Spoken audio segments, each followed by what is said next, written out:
Queridos, nós pecamos quando a gente acha que a gente pode fazer tudo sozinho. O que vocês acham? Existe algum perigo em nos acharmos autossuficientes? Eu e você, nós, na nossa essência, a gente sempre acha que a gente pode resolver os problemas na força do nosso braço, sim ou não? Através do nosso conhecimento, da nossa experiência. E todas as vezes que eu e você agimos dessa forma, nós somos levados por esse tipo de sentimento, nós pecamos contra Deus. Você sabia disso? Todas as vezes que eu decido tudo sozinho, eu resolvo a minha vida sozinho, eu peco contra Deus. O que o Senhor espera de nós? É que a gente seja dependente dEle. Que a gente confie que Ele vai guiar os nossos passos para que a gente consiga tomar as melhores decisões. E o apóstolo Tiago, ele nos alerta, no texto que a gente vai trabalhar hoje, sobre esse perigo de buscarmos viver uma vida autossuficiente. Eu queria que você abrisse sua Bíblia aí, no livro de Tiago, no capítulo 4, versículo 13 em diante. A gente vai ouvir um alerta, né? Ele começa dizendo, preste atenção, alertando eu e você sobre alguns perigos de a gente caminhar firmado somente em nós mesmos. Aqui na minha Bíblia tem um tema aqui que diz assim, não confiem em si mesmos. E o texto começa dizendo o seguinte, prestem atenção, vocês que dizem, hoje ou amanhã iremos a determinada cidade e ficaremos lá 1 ano. Negociaremos ali e teremos lucro. Como sabem o que será de sua vida amanhã? A vida é como a névoa ao amanhecer. Aparece por um pouco e logo se dissipa. O que devem dizer é, se o Senhor quiser, viveremos e faremos isso ou aquilo. Caso contrário, estarão se orgulhando de seus planos pretensiosos. E toda presunção como essa é maligna.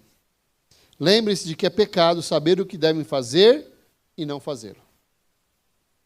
Entre vários assuntos que Tiago trabalha com a gente nesse livro, ele não podia deixar de falar da autossuficiência. Uma tentação que atinge a todos nós, sem exceção. Por mais que a gente diga que nós somos dependentes do Senhor, porque por mais que a gente se orgulhe, dizendo, eu sou uma mulher, eu sou um homem de oração. Ontem eu estava lá no Mulheres Intercessoras. Quem estava no Mulheres Intercessoras ontem? Cadê os uhul, mulherada? Acho que não foi bom não, irmãos, hein? Eu tô achando que o nosso G100 ontem foi melhor, não foi não, Daito? O que você acha? Cadê os homens que estavam no G100 aí? Olha, irmãs, vocês perderam dessa vez. Vou dar uma segunda chance para vocês, vai. Cadê as mulheres que estavam no Mulheres Intercessoras ontem? Aí. Muito bom. Por mais que a gente participe de tudo que está acontecendo, o nosso coração sempre nos direciona a resolvermos tudo sozinhos. E essa autossuficiência, ela se apresenta, às vezes, de forma explícita, aquelas pessoas que têm uma postura arrogante, que elas demonstram com a sua forma de agir que elas sabem tudo, né? Se você tiver qualquer dúvida, só encostar aqui que eu já dou a resposta. Mas também ela aparece de forma sutil. Em pessoas que dizem crer em Deus, mas de fato não buscam. Tem um monte de gente, inclusive entre nós aqui, que diz, não, eu sou do Senhor Jesus. Mas não busca o Senhor em nada que vai fazer. Tudo vai decidindo pela sua cabeça. Às vezes busca a opinião dos outros, mas nunca a opinião de Deus. E nós podemos estar enquadrados em um desses grupos e não saber. Pensar assim, não, eu estou aqui na igreja, eu sempre pergunto as coisas para o Senhor, né? O Senhor aqui não responde. Mas eu pergunto. Como Ele não responde, eu vou fazendo o que eu acho melhor. Não, eu sou uma pessoa de Deus. Eu não tenho arrogância nenhuma em mim. A autossuficiência, ela traz uma ideia de que a gente pode se manter sozinho, sem a ajuda de ninguém. Ela traz um contentamento excessivo com aquilo que a gente faz. Rapaz, eu sou bom mesmo, hein? Olha isso. Que coisa bonita que eu fiz, hein? Glórias a mim, louvado seja eu. Afinal de contas, pessoa igual eu é difícil achar. Você conhece alguém assim? Se eu perguntar quem é assim, ninguém levanta a mão, né? Mas se eu perguntar, você conhece alguém assim? Conheço, pastor, está aqui do meu lado, ó. Por coincidência, está aqui do meu ladinho. E a pessoa que você está apontando deve estar apontando para você também. Viu? Porque é mais fácil para mim e para você identificar erro e defeito nos outros do que em nós mesmos. E a proposta do Evangelho não é tratar com o outro, é com você, comigo. Toda vez que a gente lê a Bíblia, ela está falando algo para o meu e para o seu coração. E a gente sempre se pensa assim, aquela pessoa precisava tanto estar aqui hoje, ela precisava tanto ouvir isso. Não, querido, você precisava ouvir isso. O problema é que você não acha que você tem defeito. Eu não acho que eu sou falho. A gente se acha perfeito. Tiago faz questão de abordar esse assunto de autossuficiência antes de terminar a sua carta, que, aliás, se você não percebeu, é puxão de orelha atrás de puxão de orelha, sim ou não? Mas o que a gente precisa saber sobre essa tentação? E eu separei aqui 3 aspectos importantes que o texto mostra para nós. O primeiro ponto seria: autossuficiência é planejar sem Deus. É fazer tudo de acordo com o direcionamento do meu coração, com o meu conhecimento, com a minha experiência. E de que maneira nós devemos planejar a vida? Eu e você precisamos ter claro que sempre que a gente estabelece a nossa agenda, a gente faz a partir de valores e prioridades. O que é importante para nós e o que é urgente para nós. Sim ou não? Você vai pensar no seu dia de amanhã. Amanhã eu preciso levantar cedo, que eu preciso pagar aquelas contas, eu preciso passar naquele lugar. Se eu não for amanhã, está vencendo, preciso correr com isso. A gente organiza a nossa agenda baseado naquilo que é importante e naquilo que é urgente. O livro de Gênesis, lá no capítulo 2, ele mostra que ao homem foi dada a liberdade, o que a gente chama de livre-arbítrio. E o texto diz assim: mas o Senhor Deus lhe ordenou: coma à vontade dos frutos de todas as árvores do jardim, exceto da árvore do conhecimento do bem e do mal. Se você comer desse fruto, com certeza morrerá. Foi dado ao homem a liberdade de arbitrar, isso é, de escolher, de decidir. Aí eu pergunto para você, nós temos livre-arbítrio? Quem acha que nós temos livre-arbítrio, levanta a mão aí. Muito bom. Quem acha que nós não temos livre-arbítrio, levanta a mão. Quem não acha nada? Porque tem um monte de... Impossível, irmãos. Ou durante a administração alguém foi decepado os braços do povo aqui, né? Ou muita gente não levantou a mão. Então vamos de novo. Quem acha que nós temos livre-arbítrio, levanta a mão. Ok. Quem acha que a gente não tem livre-arbítrio, levanta a mão. Aumentou as mãos. Tem mais menos irmãos manetas aqui na igreja agora. Deus já fez um milagre. Muito bem. Será que eu e você, a gente não se equivoca com acerca dessa liberdade? Um primeiro aspecto, sobre essa liberdade que Deus deu ao homem, não é exigido responsabilidade? Um segundo aspecto, essa liberdade que Deus nos dá não tem limites? Sim ou não? Então, irmãos, os dois estão certos. Nós temos livre-arbítrio e nós também não temos livre-arbítrio. Por quê? Porque essa liberdade que Deus nos dá é condicionada, ela é parcial. Não podemos fazer tudo quando e do jeito que a gente quer. Ou pode? Dá certo? Na boa visão ética, o meu direito termina quando começa o do outro, sim ou não? Assim, a liberdade que Deus dá ao ser humano, ela é parcial. Deus não deu liberdade total para o homem fazer o que ele quiser, quando ele bem entende. Esse tipo de liberdade que algumas pessoas querem usufruir, não é uma liberdade bíblica. Por exemplo, algum de nós escolheu o país que ia nascer? Se você fosse escolher, você ia escolher nascer no Brasil? Nenhum de nós escolheu a família que a gente ia nascer, né? Será que não ia ser melhor se nós nascêssemos filhos do Silvio Santos? Do Antônio Hermílio de Moraes? Não é, irmãos? A gente não escolheu onde a gente ia nascer.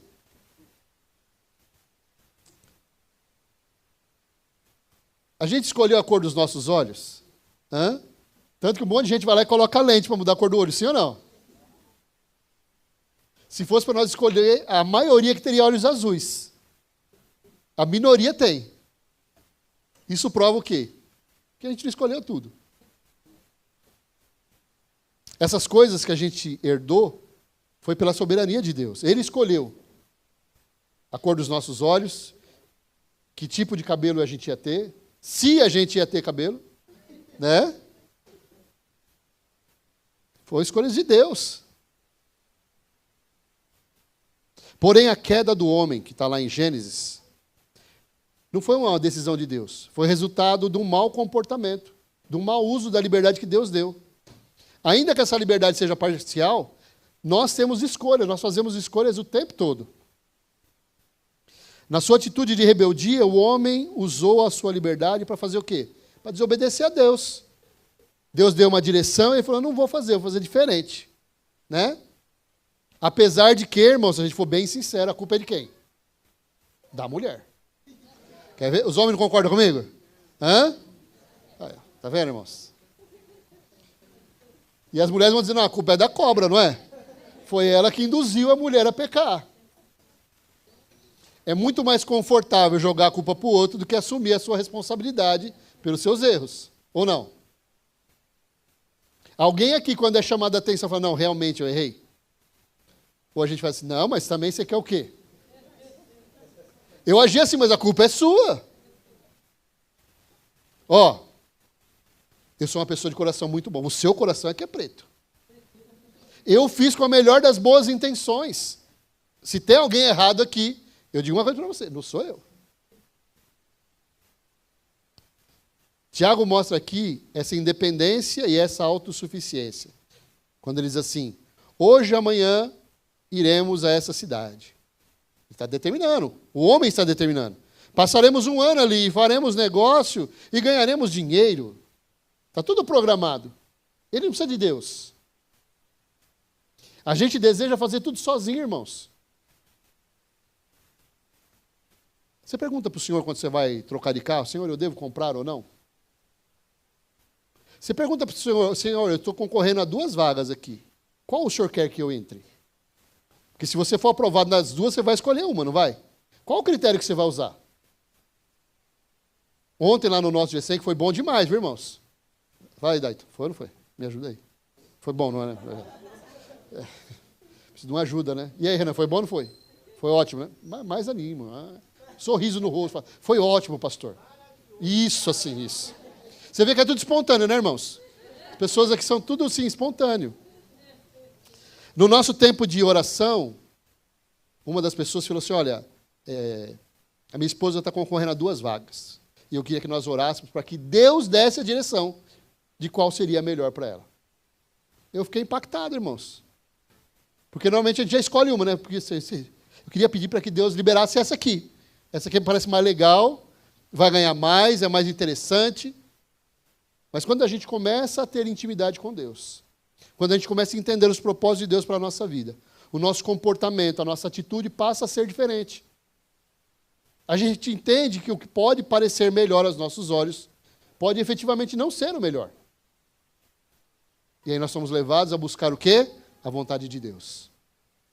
E é isso que esse texto está falando. Por isso a gente tem dificuldade de conviver, de dividir o espaço, de respeitar a posição do outro. Quantas escolhas equivocadas a gente já fez? Quem já errou muito aqui? Levanta a mão. Glória a Deus. Irmãos, a gente já fez muita besteira na vida, né? E alguns até têm pouco tempo de vida, mas já conseguiu fazer um monte de besteira também. Imagine que pessoas que nem eu, que já tem mais de 50. 50 milhões de besteiras feitas. Quantas vezes nós já usamos essa liberdade de maneira errada? Quantas vezes a gente decide coisas importantes e coisas simples também, totalmente sozinhos? Porque vamos ser sinceros, a gente coloca valor e peso nas coisas. Ah não, para mim comprar uma casa eu preciso buscar a direção de Deus, porque vai que eu faço um mau negócio. Mas para eu comprar uma blusa, para eu comprar um sapato, não precisa. Eu consigo fazer sozinho, não precisa de Deus para isso. Né? Aí você vai lá naquele shopping chamado Shopping Aricanduva, a maioria, né? Deus direcionou para você gastar 100 e você gasta 1.000. Mas, na verdade, eu obedeci a Deus.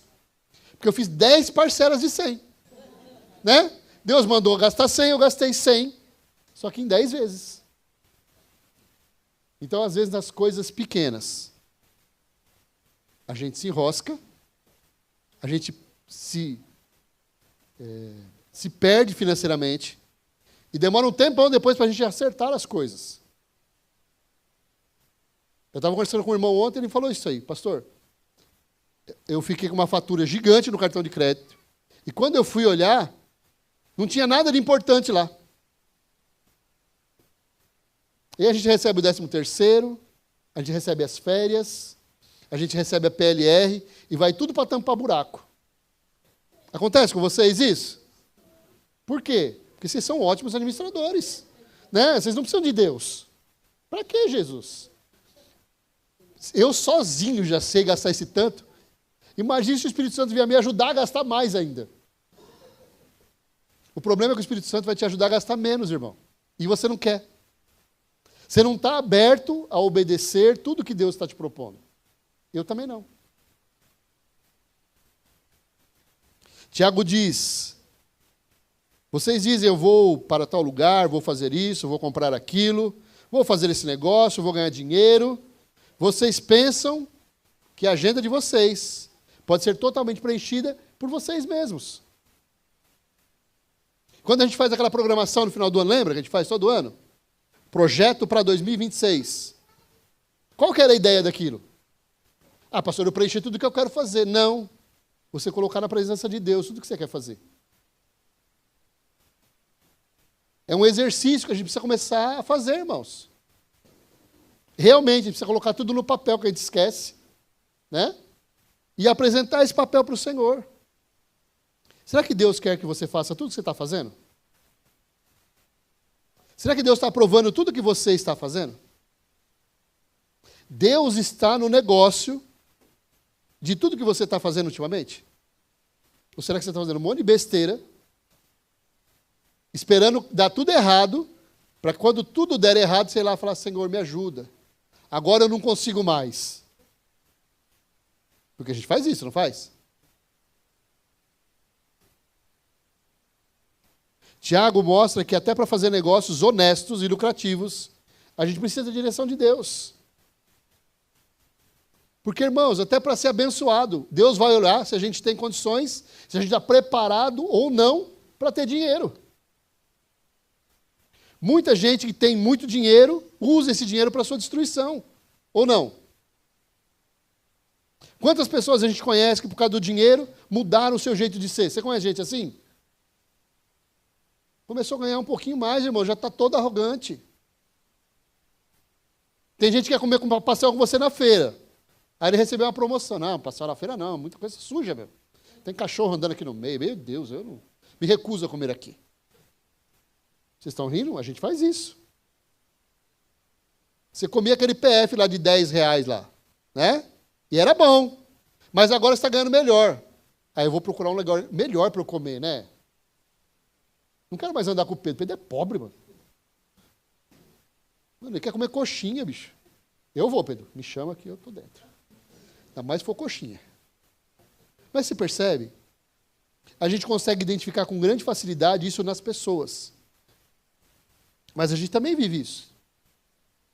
Você é tão humilde quanto você era há 10 anos atrás? Seja sincero. Você está mais nojentinho. Hã? A gente nem tem tanto dinheiro, irmãos. A gente mora na Zona Leste. E, aliás, no fim da Zona Leste. Se a gente der mais um passo, a gente já cai em Mauá, a gente já cai, né? Ferraz de Vasconcelos, a gente atrás sai da cidade já. Nós estamos no extremo leste. A gente não tem toda essa grana.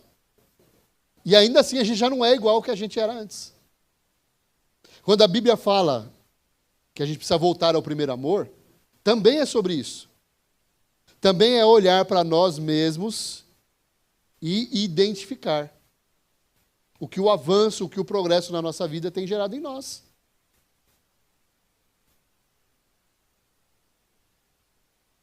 Tome cuidado com a autossuficiência. O que Tiago está dizendo para nós aqui é que ela é ilusória. Esse sentimento que habita no nosso coração, ele é ilusório. E se eu for me enchendo desse sentimento de que eu posso todas as coisas, em mim que me fortaleço, né? O que acontece? Eu vou acabar ficando sozinho. Tem gente que a gente olha e fala, poxa, não entendo, por que a pessoa chegou nesse estágio da vida e está sozinha? Pode ser sementes que ela plantou? Pode ser a maneira como ela se comportou? Pode ser o modelo que ela gerou nas pessoas que estão perto dela? Os nossos filhos estão olhando tudo que a gente faz, de certo e de errado. O que eles mais gostam de copiar é o quê? O que a gente faz de errado. É, né? Você faz um monte de coisa certa, mas aquela que você faz errada, é exatamente essa que ele vai olhar. As pessoas que agem dessa maneira, elas se vangloriam das suas pretensões. E toda vanglória, tudo que a gente traz como eu sou bom, é maligno. Em outras palavras, a gente se gloria porque a gente pensa não precisar de Deus. Esse sentimento é maligno, falso, mentiroso e nos leva à morte, ao isolamento. Eu já ouvi algumas vezes, irmãos, parece absurdo. Tudo bem que crente gosta de comer, né? Certo? O crente vem para a igreja, ele para de beber, de fumar, ele troca tudo isso por comida. Reunião de crente, se não tiver muita comida, vai faltar. Mas eu já ouvi de algumas pessoas, eu não chamo as pessoas para vir na minha casa, porque eu não quero ter gasto. E às vezes a gente tem igreja. Nossa, eu gosto demais na casa dos outros. E aliás, eu tenho um costume pessoal meu. Eu gosto de ir, mas eu gosto de ir assim, com as mãos abanando. O bom mesmo é ir lá para desfrutar do que o irmão tem para me oferecer. E se eu puder, eu vou toda semana, porque assim que é bom. Uma semana eu vou na casa do Daito, outra semana eu vou na casa do Vini, outra semana eu vou na casa do Davi, vou na casa do Mike. A gente vai fazendo um rodízio, né, irmãos? Abençoando os irmãos com a nossa presença. E no nosso coração, a gente acha ainda que a gente é um evangelista. Eu estou compartilhando tudo aquilo que Deus tem feito na minha vida com os irmãos. É 100% bênção? Não é. Sempre que a gente deseja viver sem a direção de Deus, a gente acaba pecando. Sempre que o homem tentou ser autossuficiente, ele acabou errando nas suas escolhas. A gente não pode achar legal essa independência, achando que a gente não vai ter consequências ruins. Nós cuidamos dos jovens um tempo, em São Mateus, e jovem é uma bênção, irmãos. Aliás, fica uma dica aí, Jéssica e Dayton. Fica esperto. Todas as vezes que a gente chamava eles para alguma coisa, eles estavam sempre dispostos. Mas eles nunca levavam nada, irmãos. Eles adoravam acabar o culto. Não era pastor na época. A gente pode ir lá na sua casa? Pode. Vocês vão levar o quê? Nós vamos comer o que vocês vão levar. Que eu não tenho dinheiro. Então, pois é, né? Difícil assim. E o tempo passou, esses jovens cresceram, casaram, e a gente encontra eles ainda. Sabe o que eles dizem? Aquela lição vale para mim até hoje. Eu não consigo ir na casa de ninguém sem levar alguma coisa. Nem que seja um sorvete, um refrigerante. Eu preciso. Eu aprendi lá atrás. E gerou um valor em mim. Muitas coisas que a gente faz errado, a gente faz porque não teve ensinamento. Muitos erros que a gente comete não é culpa nossa. É culpa do Daito e da Jéssica. Irmãos. Aproveitem, jovens. Dessa vez vocês estão certos. E errado é eles. Tudo que eles forem ensinar precisa gerar valor em vocês. Pode ser que no começo vocês fiquem bravinhos? Eles não entendem que a gente não trabalha. A gente depende dos nossos pais. Sabe o que acontece, irmãos? Eu tenho reparado vocês. Quando acaba o culto, vão um monte de jovens ali no Ismael com um cartãozinho do banco. Né, Ismael?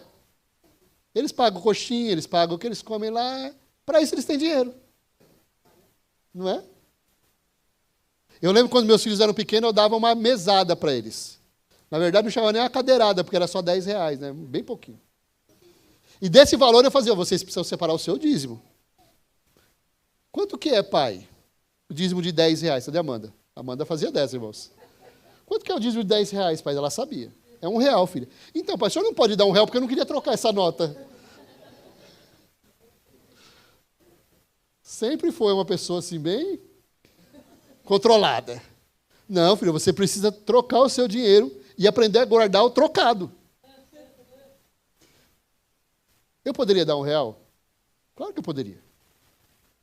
Eu estaria formando nela a concepção correta? Não. Então a gente ensina os nossos filhos com tudo que a gente faz. Eles vão fazer amanhã muito do que a gente ensinou hoje. O maior valor que um líder de jovens pode passar para os seus adolescentes é o comportamento. É como eles têm que se comportar nos lugares. Porque eles não sabem, irmãos. Eles vêm dos lugares... Como é que eles saíam antes? Com os pais. Quem tinha que fazer tudo? Os pais. Eles não tinham responsabilidade de nada. Eles realmente só iam para comer, beber e dormir. Mas eles estão crescendo, estão chegando num outro estágio. Eles vão começar a frequentar lugares que os pais não vão estar junto. E os pais podem não ter essa visão, porque quando estiver com eles, vão continuar bancando. Quem tem que ensinar? A gente.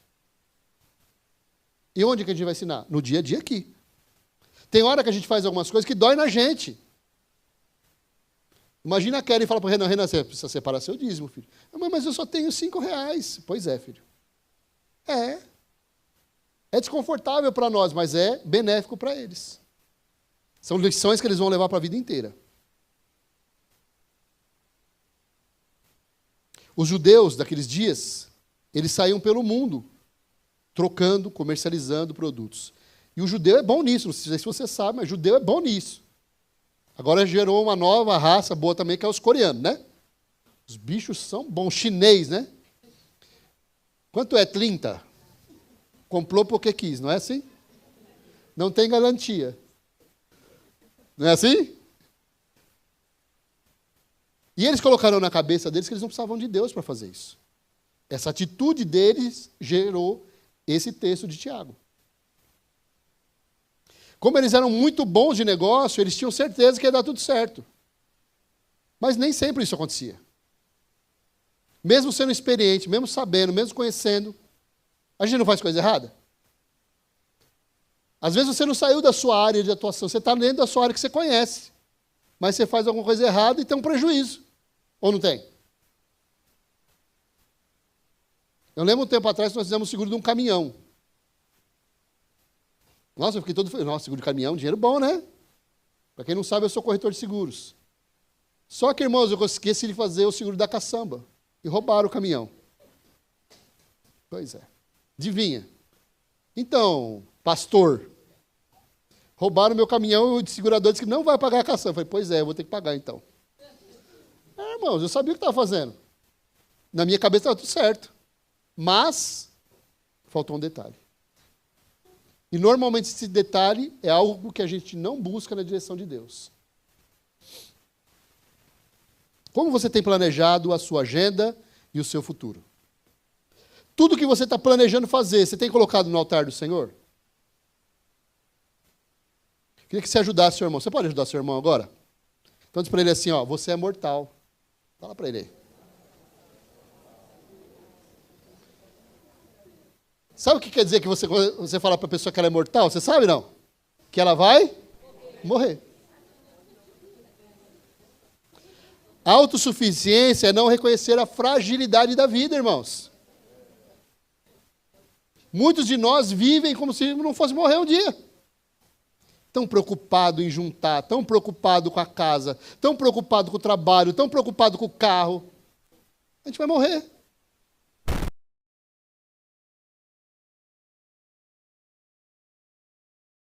Deus abençoe quem vai cuidar daquilo. Né, Ira? Porque eu vou estar no céu com Jesus. Mas a gente se preocupa tanto com as coisas do mundo que parece que a gente vai viver a vida inteira, irmãos. A gente não vai morrer nunca. Quanto mais velho a gente fica, menos dias a gente tem. Você pensou nisso? Hã? A contagem regressiva está diminuindo, irmãos. Ou não? Os únicos que poderiam pensar que não existe amanhã são os adolescentes. Mas não pode. Porque então, para e pensa. Quando você tinha 15 anos, não parece que foi ontem? Hã? Sim ou não? Eu estava tirando minha carta de motorista, tinha 17 anos quando eu comecei a tirar. Parece que foi ontem, irmãos. E já tem quase 40 anos. Percebe? É muito rápido. Nós fomos criados para a eternidade, mas o pecado interrompeu esse projeto. O ser humano realmente, nós fomos criados para viver eternamente. Mas o pecado interrompeu isso. Talvez por isso a gente lida tão mal com a ideia de morte. Por mais que a gente seja crente, por mais que a gente creia que existe, né, uma eternidade com Deus, quando alguém próximo a gente morre, a gente fica muito triste, não fica? Hã? Demora, às vezes, meses para a gente se recuperar. Às vezes, anos para a gente se recuperar. Eu ainda não absorvi a morte da minha mãe. Eu tenho plena convicção de que minha mãe está no céu. Mas, irmãos, ela não podia ter morrido. No meu coração, ela não tinha que morrer coisa nenhuma. Você também tem esse sentimento no seu coração? As pessoas que a gente ama, a gente não quer nem pensar que um dia elas vão morrer. Por quê? Porque nós somos criados para sermos eternos. Quando a gente encara a realidade da morte, para nós é algo traumático e desesperador. Ir no enterro de crente é duro, mas ir no enterro de não crente é difícil. A pessoa deita em cima do caixão. Ah, ele não pode ir embora. Já viram isso? Eu quero ir também. Cláudio Duarte até brinca com isso, né? O caixão desceu e a mulher estava lá. Ah, eu quero ir também. Ela escorregou e cai dentro da cova. O que ela diz? Me tira daqui! Ah, ela não queria ir também? Era só jogar a terra em cima, não era? Hã? Quando a gente percebe que o tempo está passando, as rugas, os cabelos brancos vão chegando, a gente já não tem mesmo a mesma disposição física para fazer as coisas como a gente fazia antes. Tudo isso vai nos mostrando a nossa finitude. Vai acabar, irmãos. Hoje é um dia menos. Percebem a urgência das coisas? Ele diz assim, vocês nem sabem o que vai acontecer com vocês amanhã. Ele mostra para nós um contraste da nossa prepotência, de achar que nós podemos tudo, e a gente se esquece que nós somos finitos, pequenos e limitados. Você pode dizer se você vai acordar amanhã? Não, porque amanhã vai ser um dia fantástico. Eu não sei nem se eu vou acordar amanhã. Você pode afirmar que você vai acordar amanhã?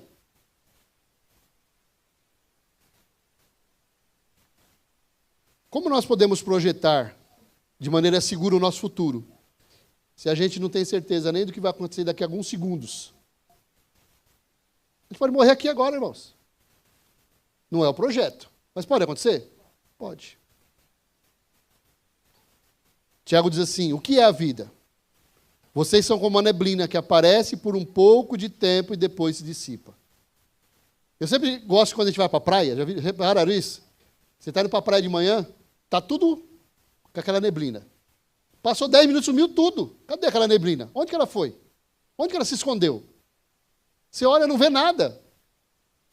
Como é que acontece isso? A nossa vida é desse jeito. Hoje a gente está aqui, amanhã a gente não está mais. Nós somos frágeis como a flor do campo.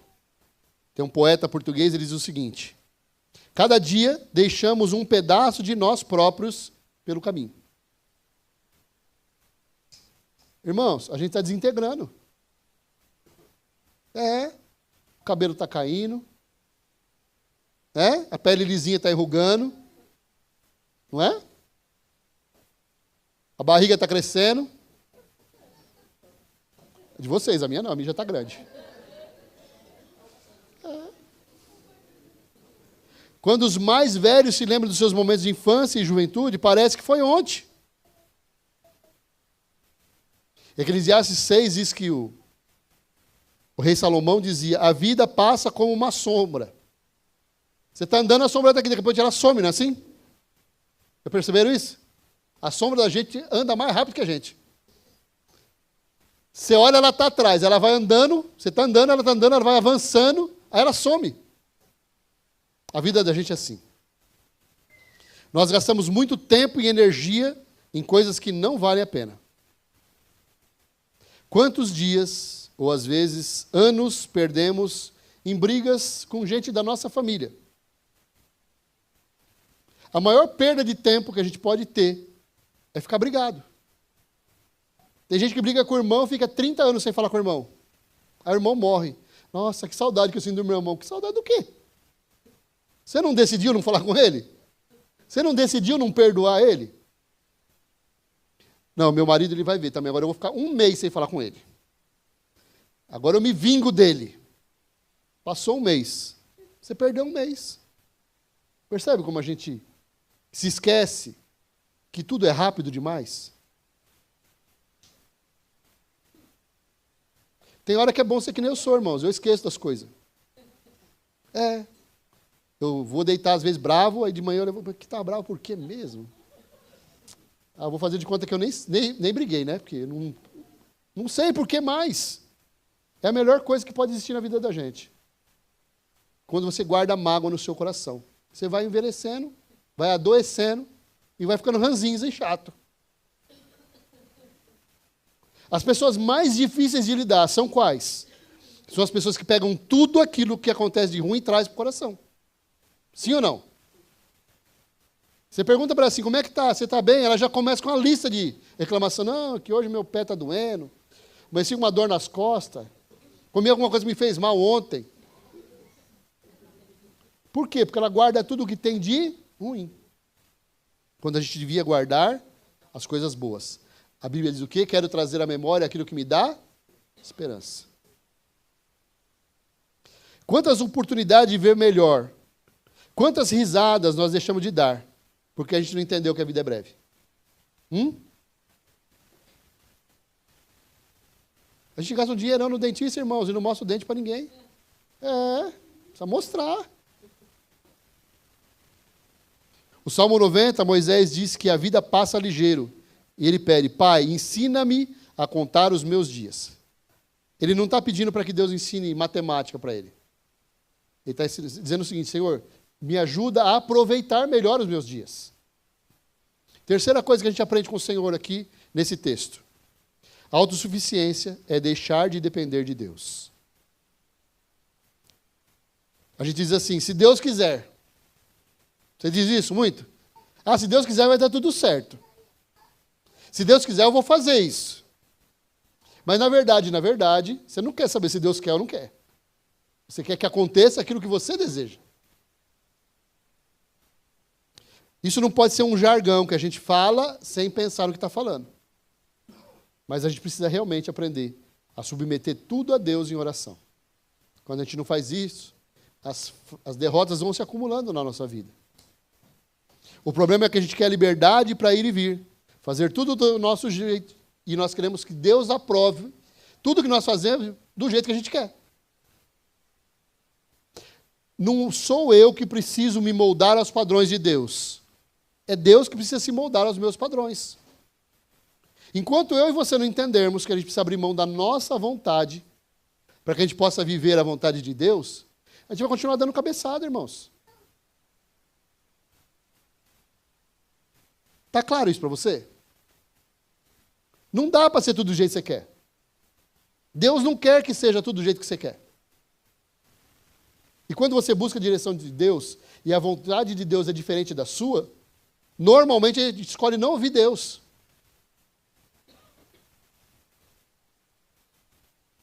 A gente faz assim, aí eu vou fazer essa oferta, que se a pessoa aceitar, é de Deus, eu vou comprar.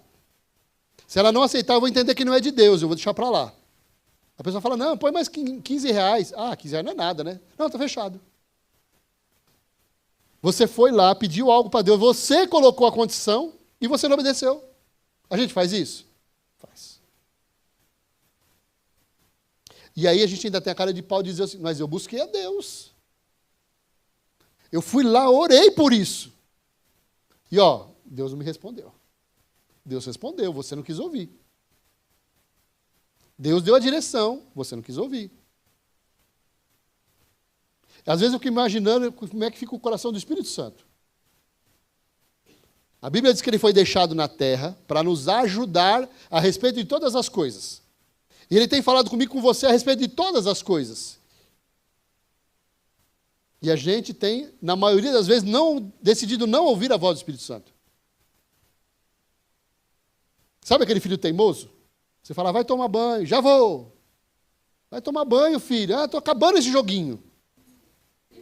Filho, vai tomar banho. Não, mãe, já é a última fase. Aí se você for uma mãe raiz, né? Um pai raiz, o que você faz? Você não pega chinelo. Não, chinelo não. Irmãos, ó, deixa eu contar uma coisa para vocês. Minha mãe nunca bateu na gente de chinelo. Não. Era de cinta para cima, irmãos. Ela dizia o seguinte, chinelo vai doer em mim. É para doer em vocês. Tá teimando demais? Dá uma ajeitada no bichinho. A Bíblia diz, não aparte a vara do seu filho, a vara da correção. Tem horas, irmãos, que precisa. O pastor está dizendo que a gente pode espancar as crianças, não estou dizendo isso não. Viu?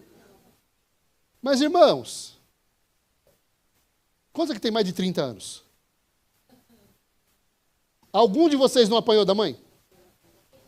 Quem tem mais de 30 anos e nunca apanhou da mãe? Levanta a mão. Nem do pai? Você é uma aberração, então, irmão. Porque todos nós aqui, ó, entramos no chinelo várias vezes. Eu também era o queridinho, só que não era da minha mãe, era do chinelo, da vara, da... Eu mostrei para os meninos ontem. Minha mãe fazia assim com a gente assim, ó. Vai lá, pega a enceradeira. Quem lembra de enceradeira aí? Vocês lembram de enceradeira? Minha mãe falava, vai lá buscar a enceradeira. A gente já sabia o que ia acontecer. Você buscava a enceradeira, saía arrastando ela. Aí você desenrolava o fio. Você apanhava. Aí ela dizia assim, agora você enrola e vai guardar. Eu não consigo entender esse negócio de criança saiu correndo. Irmãos, a gente não considerava essa hipótese no nosso coração. Se sem correr a gente apanhava, imagine correndo. Como é que ia ficar o negócio? E nós estamos aqui, ó. Nós somos modelo hoje, sabia? Pensa um pouquinho. Pare e pensa um pouquinho. Se a nossa mãe não tivesse batido na gente, o tanto que bateu, e nós já somos ruins, né? Como nós seríamos? Hã? Pensa aí. Como você seria, Pedro? Se eu tivesse apanhando menos, vai. Ninguém aguentava, filho. Ninguém ia dar conta da gente. E é o que a gente está vendo hoje. A sociedade diz que você não pode corrigir teu filho. Você precisa só falar com ele. Tem hora que funciona? Tem. Mas tem hora que não funciona. E a gente precisa saber ponderar. Qual é a hora de corrigir e qual é a hora de conversar.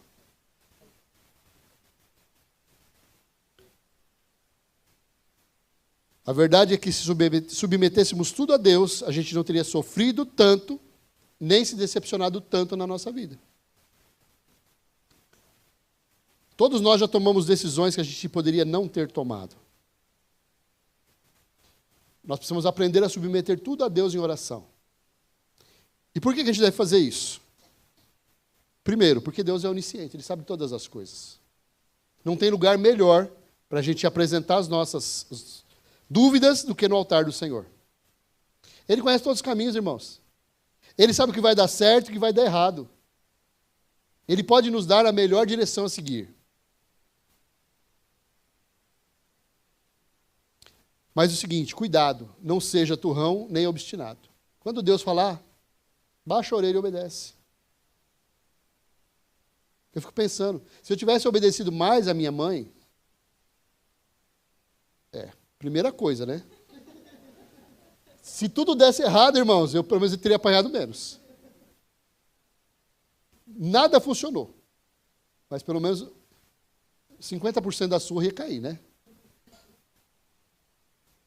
A gente vai tomando decisão, fazendo negócios, assinando contratos, assumindo relacionamentos, e a gente não quer ouvir o conselho de ninguém. Nem de Deus. Tem gente aqui na nossa igreja, pastor, eu estou pensando em fazer isso aqui, o que o senhor acha? Eu acho isso. Só para saber que eu vou fazer outra coisa. Aqui tem. Marca para ir na minha casa. Eu queria muito conversar com o senhor, importante saber a sua opinião, só para mim não fazer, mas queria saber a sua opinião. Aí eu dou a minha opinião, eu não vou fazer não. Nós somos assim, irmãos. Se a gente ir no novo, nosso pastor, que a gente tem assim, não. Quem disse que a gente vai ouvir Deus que a gente não está vendo? Porque o pastor pode dizer para você, eu te avisei, né? Te avisei para você não fazer assim. Tem gente que quando quer fazer alguma coisa, não tem ninguém que impeça. Você pode ter o melhor argumento que for. Você pode usar a razão, a palavra, não adianta. Se Deus quisesse, Ele podia nos obrigar a fazer a vontade dEle? Sim ou não? Por que Deus não faz isso com a gente?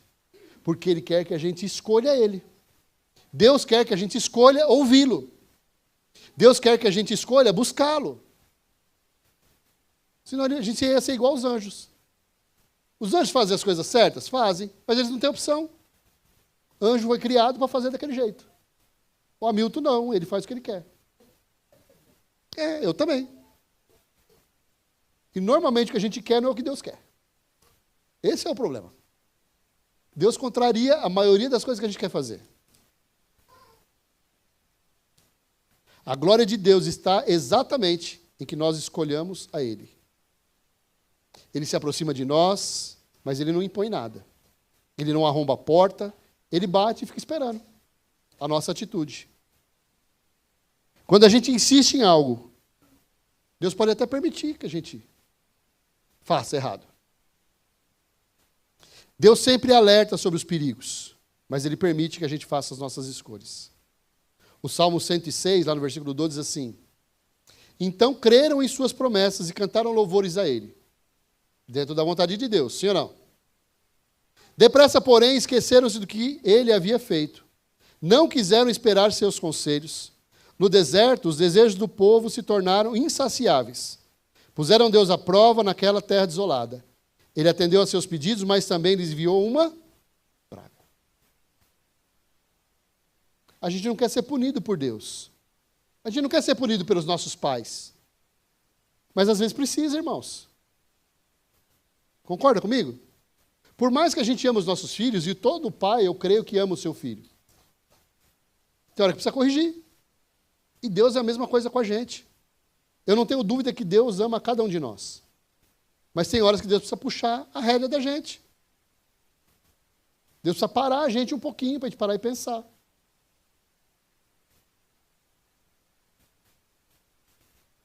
A nossa oração para Deus devia ser assim: Pai, eu estou com vontade de fazer isso amanhã. O Senhor aprova a minha decisão? Eu não quero fazer da minha forma. Se não for a sua vontade, eu não farei. Você já orou assim alguma vez? Você quer alguma coisa, você já orou para Deus desse jeito? Eu quero, Senhor, mas se não for a sua vontade, eu vou aceitar e vou ficar em paz com isso. E se a gente fizer esse tipo de oração, Deus vai responder a sinceridade do nosso coração. Outra razão para a gente submeter a Deus é porque a vida é concessão de Deus. Quem permitiu que a gente vivesse foi Ele. O maior interessado em que a nossa vida dê certo é Ele. E a gente está teimando em fazer do nosso jeito. Deus te ama e tem o melhor para a sua vida. Deus não quer que você seja destruído. Terceira razão, porque não se separa o sacro do profano. Não dá para separar o santo do mundo. Muitas vezes a gente coloca essa responsabilidade sobre os ombros de Deus. Ah, eu não posso fazer isso, porque se eu fizer isso, eu vou estar agindo como o mundo age. Quem vai decidir qual vai ser o estilo de vida que nós vamos viver é a gente. Se você decidir fazer errado, você vai fazer. A gente cria algumas coisas no mundo espiritual que não existem. Não, isso aqui é o diabo. O diabo está de férias lá na Amazônia, irmãos, pescando. Aí você pega as suas besteiras e fala, não, isso aqui é coisa do diabo. Quantas coisas dão errado na nossa vida e não tem nada a ver com o diabo? Ele estava lá na churrascaria, ó, no rodízio. Porque se tem alguém que gosta da carne, é o diabo, né? Hã? Ele estava lá na churrascaria, irmãos. E a gente fazendo besteira aqui. Sobre o dízimo, por exemplo. Quem já não se perguntou, será que se eu entregar o meu dízimo não vai faltar? Quem não fez isso já? Hã? Isso mostra o quê? A nossa falta de dependência. A gente acha que pode controlar tudo.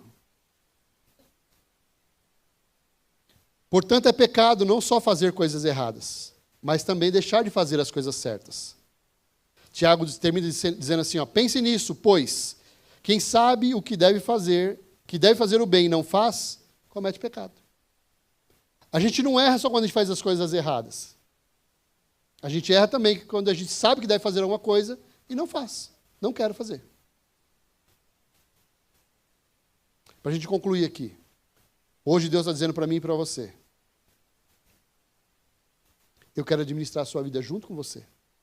Deus não quer fazer sozinho, Ele quer fazer junto. Deus quer construir com você. O Salmo 37 diz assim, versículo 5. Entregue o seu caminho ao Senhor, confia nele e Ele o ajudará. Ou em algumas versões, o mais Ele fará. Isso é, seja livre desse fardo da autossuficiência. Se nós aprendemos a descansar no Senhor, irmãos, a nossa vida é mais leve. Eu não preciso resolver tudo. O que deu errado não é culpa minha só.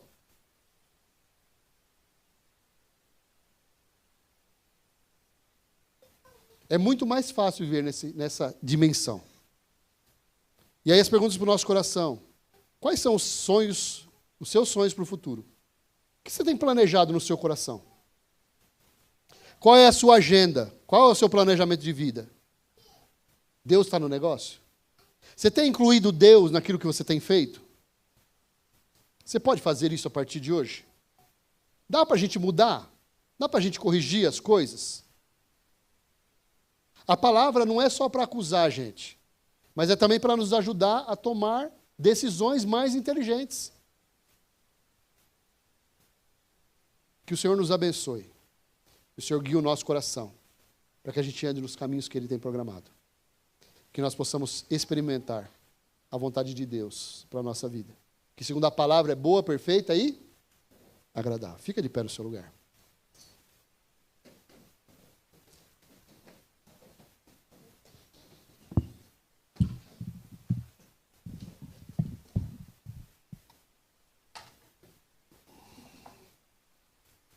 Queria que você fechasse seus olhos. Que a sua oração começasse dizendo, Senhor, eu não quero continuar vivendo uma vida autossuficiente. Deus, eu não quero continuar caminhando na força do meu braço. Eu não quero continuar decidindo tudo, Senhor, segundo o meu conhecimento, a estratégia do meu coração. Pai, me ajuda a ser dependente do Senhor. Me ajuda a olhar para as situações, Senhor, de maneira que eu não viva segundo o conselho dos ímpios, que eu não viva, Jesus, segundo o direcionamento do meu coração, mas que eu possa aprender a viver de uma forma diferente. Que eu possa aprender a colocar tudo no Teu altar, Senhor. Desde os meus relacionamentos, até as minhas decisões, Pai, por mais difíceis que sejam, que elas sejam guiadas pelo Senhor. Nas coisas simples, Deus, eu quero depender de Ti também. Hoje eu entendi que ser dependente do Senhor é viver uma vida de paz. Hoje eu compreendi, Deus, que se se eu colocar as minhas decisões, se eu colocar os meus caminhos no teu altar, eu vou conseguir viver o que a palavra diz, que são dias de paz e não de mal, para que eu alcance o fim que eu desejo. Eu quero ser dependente, sim, Jesus. Uma vida diferente do que eu tenho vivido até aqui. Se eu tenho acertado em algumas coisas, Jesus, toda a honra, toda a glória, todo o mérito é teu. Mas eu posso melhorar muito, Jesus. Eu compreendi hoje que tem muitos detalhes que eu ainda preciso entregar nas tuas mãos. Coisas pequenas e coisas grandes, Jesus, que só o Senhor pode reverter. Qual é o desejo do teu coração hoje? O que você tem de mais ardente no teu coração nessa manhã? Diga para o Senhor, fala: Senhor, eu queria tanto ver, Jesus, o meu marido, a minha esposa, os meus filhos aqui na tua presença. Deus, eu preciso tanto que o Senhor estabeleça um clima de paz na minha casa, Jesus. Entra lá, Senhor. Faz o teu milagre naquele lugar. Deus, o Senhor pode visitar o meu trabalho, Jesus. Que ambiente horrível. Que clima terrível naquele lugar, Senhor. Quantas vezes já pensei em largar tudo e ir embora para casa porque o clima é muito pesado.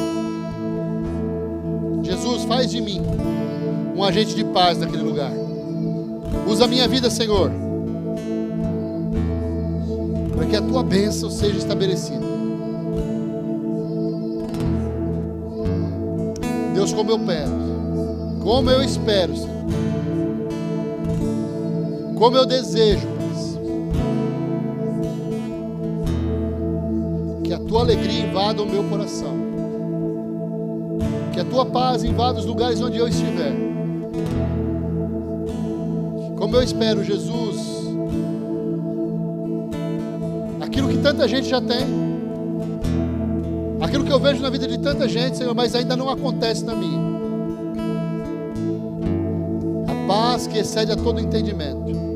Invadir, Jesus, o meu coração, a minha mente.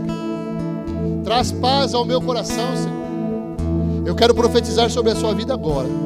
Levante as suas mãos para o céu. Eu quero profetizar um derramar da presença do Espírito Santo, trazendo paz para o seu coração, tirando todo o peso, toda a angústia, toda a ansiedade. Está saindo agora em nome de Jesus, pelo poder que há no nome poderoso de Jesus. Eu declaro sobre a sua vida que a paz que excede a todo entendimento invade você agora, de forma sobrenatural. Teu coração vai se acalmar, vai bater mais devagar, mais tranquilo. O Senhor está no controle de todas as coisas. Ele está cuidando de você. E a palavra de Deus diz que nada pode nos separar do amor do Pai, que está sobre nós, que foi derramado sobre nós, que opera em nós através do Espírito Santo.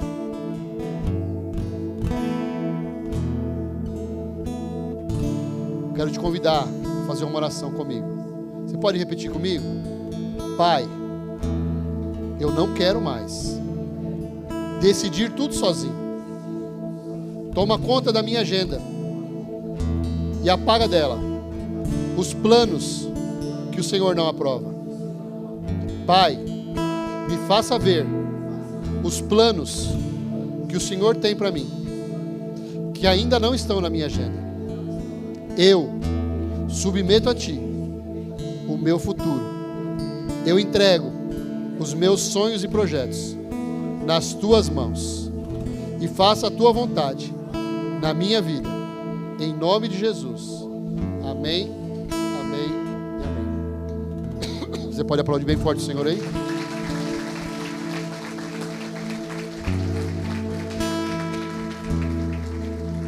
O que Deus tem preparado para mim e para você? Caminhos de paz e não de mal. A alegria do Senhor é a nossa força. Entrega os seus caminhos ao Senhor. Confia nele e o mais ele fará. Tudo palavra de Deus, irmãos, que vão mudar a nossa história. Amém?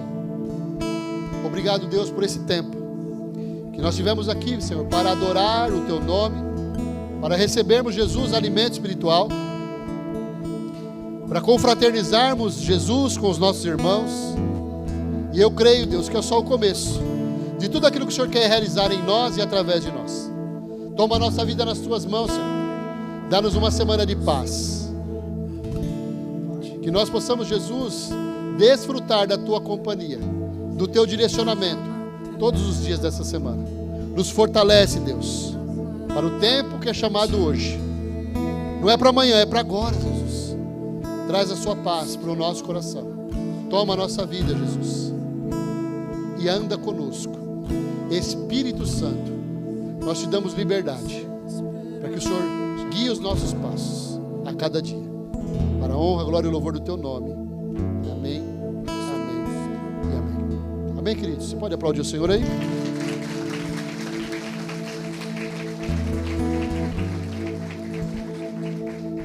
Você vai afirmar para você mesmo agora: eu dependo de Deus. E fala para o seu irmão: dependa de Deus também.